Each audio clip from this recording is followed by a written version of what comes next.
महाराष्ट्रातील 80% अनुदानित म्हणजेच 3261, 3379, 3361 आणि 0511 या लेखा शीर्षाखालील पगार घेणारे तमाम शिक्षक शिक्षकेतर बंधू आणि भगिनींनो नमस्कार।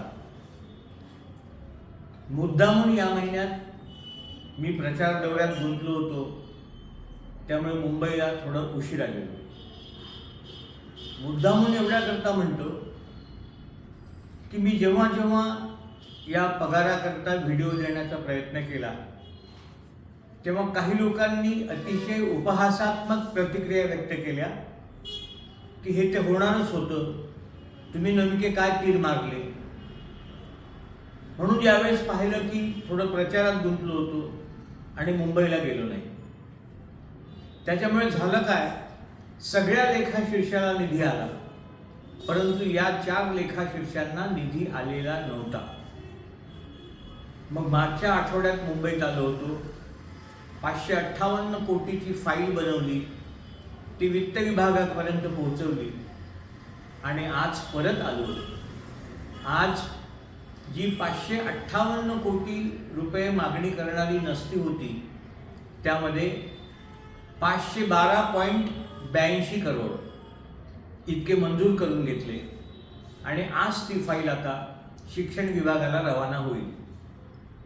तुमच्या माहितीकरता म्हणून सांगतो, 3261 ला 109 कोटी 79 लाख, 3379 ला 86 कोटी 74 लाख, 3361 ला 200 कोटी 60 लाख आणि 0511 ला 115 कोटी 69 लाख, एकूण 512 कोटी 82 लाख इतकी निधीची तरतूद करून सदर फाईल शिक्षण विभागाकडे रवाना केली।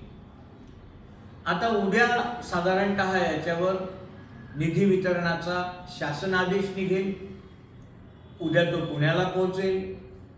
परवा म्हणजे 3 तारखेला जर निवडणूक कामात डायरेक्टर ऑफिसचे लोक व्यस्त नसतील तर परवाला किंवा 4 तारखेला तिथून निधी वितरणाचा आदेश निघेल आणि प्रत्यक्ष क्षेत्रीय कार्यालयाला तो 4 तारखेपर्यंत निधी पोहोचेल।